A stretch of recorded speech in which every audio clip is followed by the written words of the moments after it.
It's just not. Roll back, roll back, roll back. So there's some basic takeaways when playing either in a duo or a squad. And the main one is stick together, because basically your firepower becomes doubled up. Often you'll come across teams that aren't closely sticking together. Once you've got one teammate down, you can exploit this advantage to lure or bait the other teammate or teammates. As you can see here, my teammate is jumping around trying to lure the attention of the remaining teammate, while I'll hide and ambush from behind if he jumps out. Unfortunately for us in this instance, he didn't jump out, but the tactic works quite often you. And once you're shooting the teammate from two different locations, it really should be game over at this point. Quite after one battle is finished, another battle will start up soon after, as nearby enemies can hear the noise of your gunfire. You got to really keep this in mind and make sure after you finish the battle, perhaps you should move far away from the zone where you've had the battle, or quickly grab the guns and fight on. So it's really a situation you got to make on the fly. Depending on your skill level, you might early on want to run away, which requires rolling. By feeling confident or you got good guns, it could be prudent to take on more people for the off chance of getting some of the better guns in the game. But obviously once the battle's done, jump inside a building, try to hide, and stay away from the line of sight from your opponents.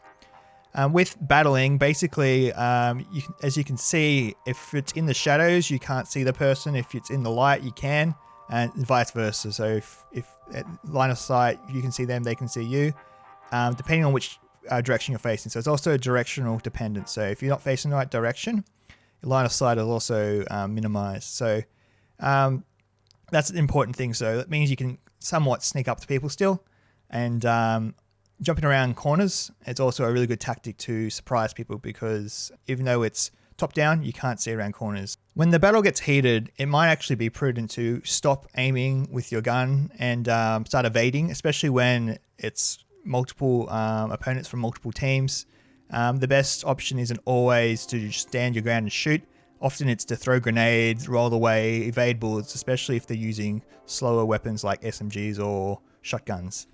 Sometimes though, you just have way too many opponents, and the smartest thing to do is forget about throwing grenades, shooting, anything. Just focus on your dodging, because especially if they have snipers or a Magnum or a Desert Eagle, one stray shot could finish you off. And so you can see here we've got way too many people around us. It's too hot. Often going away and hiding behind rocks, buildings, or any other type of structure is the smartest way to go to help get you out of the line of sight, recuperate, ready to jump into battle once you're fully healed up and fully armored up again. There's two main types of grenades in this game. Your standard frag grenade, which does an area of effect damage, and then you've got your poison smoke grenades. A good way to use your poison smoke grenades is to block off areas that your enemies can attack you. This can be used defensively to help block off a corridor while you're running away from an attacker, or offensively to block off areas that you could get ambushed by while you're attacking.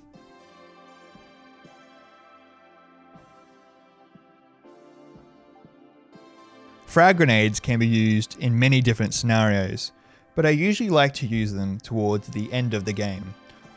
Often to flush them out of obvious hiding locations while dealing additional damage and keeping yourself relatively out of harm's way. Believe it or not, sometimes you can even use stealth on this game. To do so, hold down the control button. This will help remove any noise that your steps make. And sometimes this is great on a 1v2 situation where getting the drop on your opponent is pivotal.